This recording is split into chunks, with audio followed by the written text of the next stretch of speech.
We'll now take questions from our judges.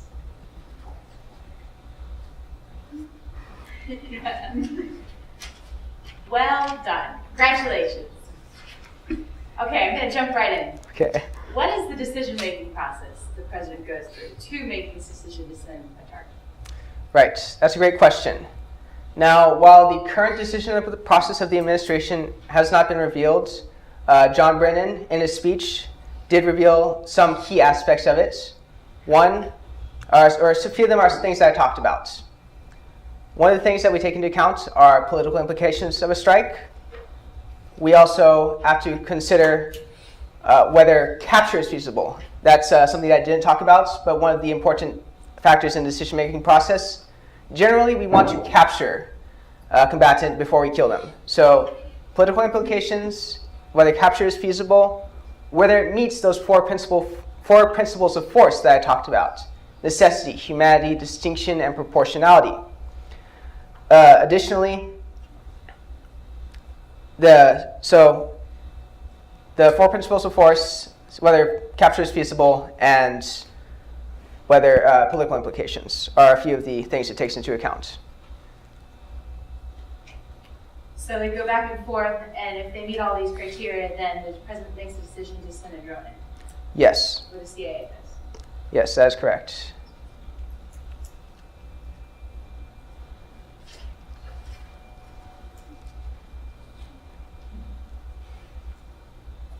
Could you explain a little bit more? You're talking earlier about Attorney General Holder talking about due process not necessarily being judicial.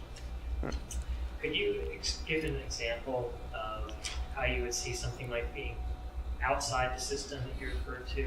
We might actually see the follow-up process. Yeah. Actually, in his speech, the Attorney General Holder did give examples of extra due process that is not necessarily inside the judicial system, which I will use now. However, he did not say that these are the processes being used for targeted killing. He never specified. But an example of due process that is outside the judicial system is military tribunals. In military tribunals, they aren't part of the judicial branch, but they can still offer due process in cases where a soldier is being tried for an offense or something like that. Is that the due process that Anwar al got? He said that he was killed, he's an American citizen, killed in Yemen. Is that the one, did he get due process that way? Currently, the American public does not know that. The Attorney General Holder, in his speech, gave the example that I talked about of due process that is not necessarily in the judicial system, but he never did say what exactly was the due process that the administration gives American citizens on that targeted killing list. And actually, that is one of the important things that needs reform. We need greater transparency so we can know things like that. What about the objection that people will raise that by removing the soldier from the actual killing, you kind of dehumanize and impersonalize that engagement? Yeah. That is a great question. Actually, I would have addressed it in my thesis, but due to time constraints, so I will gladly take the opportunity to do so now. So this idea, killing by remote control, it has been one of the greatest public objections. Like if you go on a website and look up arguments against drone warfare, that's one that pops up a lot, is that it dehumanizes, it desensitizes the violence. Okay, so there's a few different issues at play here. First, what I think is that the pros of a drone outweigh the cons, and that is a con.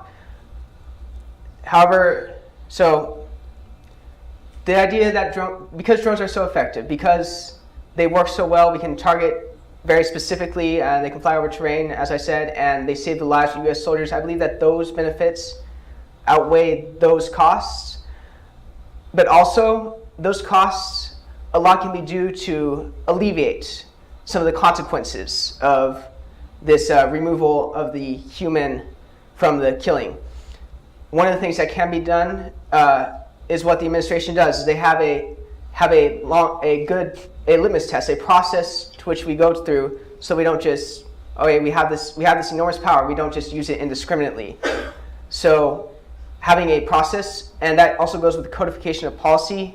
If we have laws governing that process, that does much to alleviate the concern that drones will be misused or excessively used because of this sheer ease with which they can be used.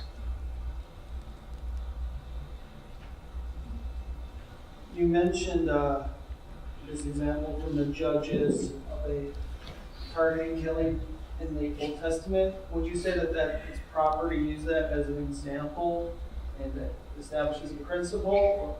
And building on that, apart from just war theory, do you have any other biblical and or theological justification for targeted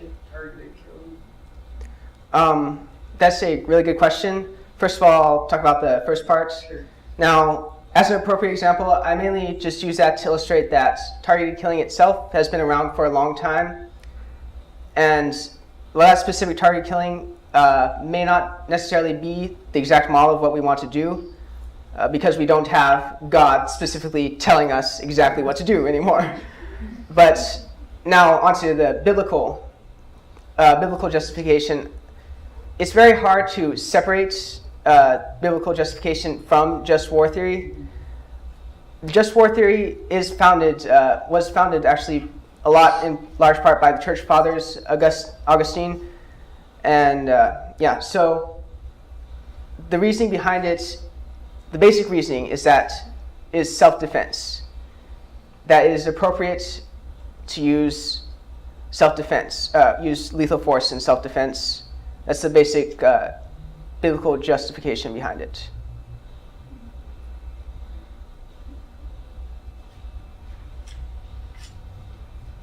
I agree with you. I think drones are very powerful weapons. I think they're very effective. Where's the line? Is there a line in what's too effective? A nuclear bomb is very effective, but there's a line where we use them. And how does this apply to domestic? I mean, if it's effective, why couldn't I have gone in, I'll give you a hypothetical, could have gone into Boston bombing because someone was going to throw a bomb at the marathon. If I could have taken a drone and taken those guys out quietly and effectively, that would have met the criteria here.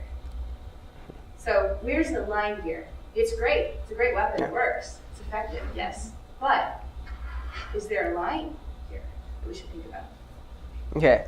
Yes, that's two great questions. So first, too much force or too much effectiveness. And I use the example of a nuclear bomb.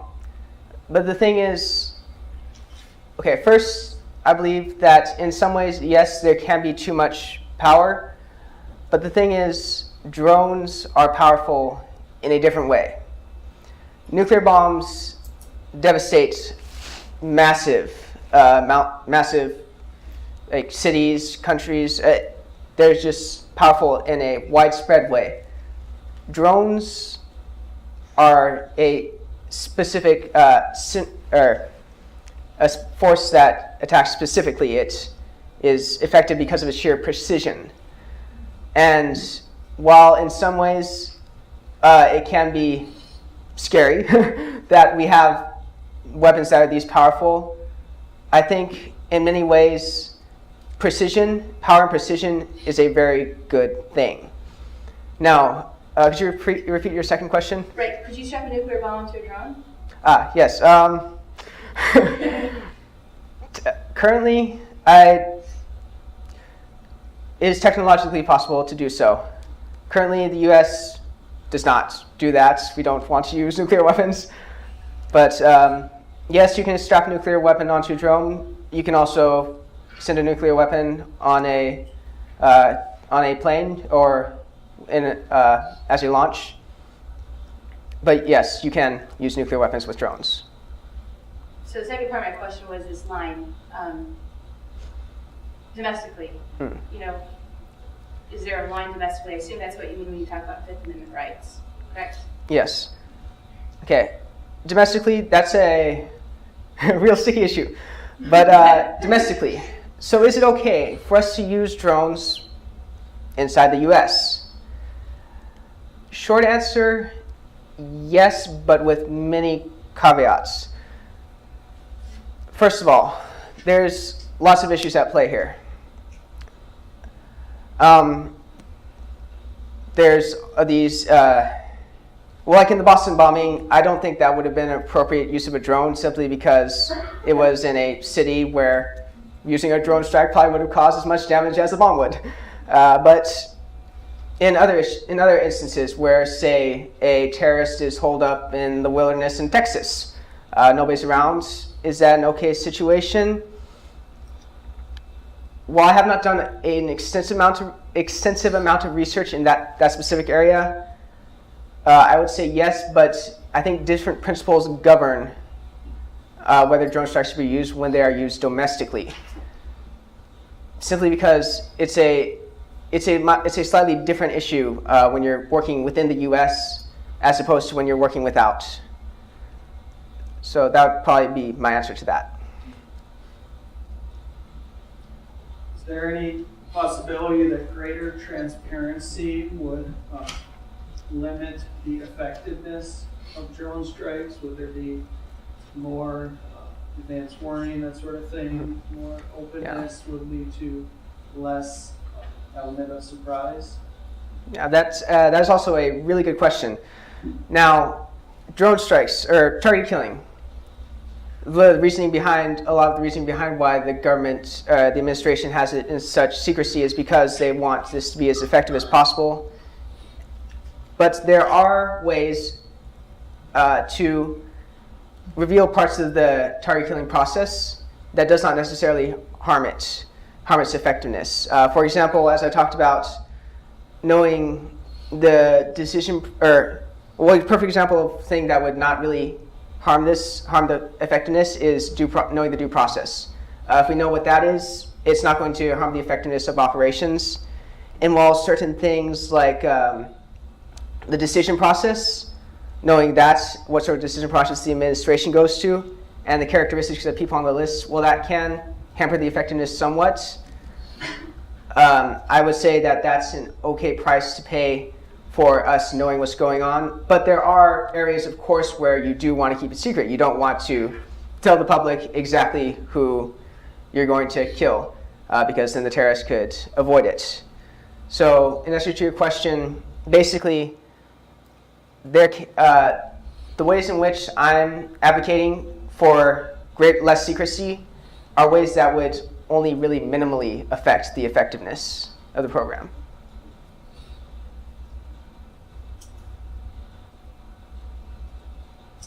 What's the legal entity that would enforce the international law, and what would be the process of passing? Talked about the codification of policy for international law. Yeah, international law. International law is an interesting thing because the thing about international law is that if people really don't want to follow international law, they kind of don't have to, because there's no specific enforcing body. I mean, the UN has peacekeepers, but there's not a extremely effective enforcing body. They don't have the U.S.'s police force. So international law, what it is why I would advocate that we do this international law is because by doing that, we establish guidelines that other nations will want to follow. No, let me explain myself more. International law. We don't necessarily have to follow it, but most nations choose to. And the U.S., for example, does actually have to follow any international law we sign on to legally. If the president signs a treaty or anything, we have to follow it. Other nations don't necessarily have that. But it provides a check of sorts on other nations, standard that they can look to. And that's something that is kind of needed, especially with the drones arms race happening there are many, many, many nations buying drones. So what is the legal entity that would establish this international law? Well, Is it the UN or? Yeah, there's the International Court of Justice would be one we could go to for that. We could also, go to the UN.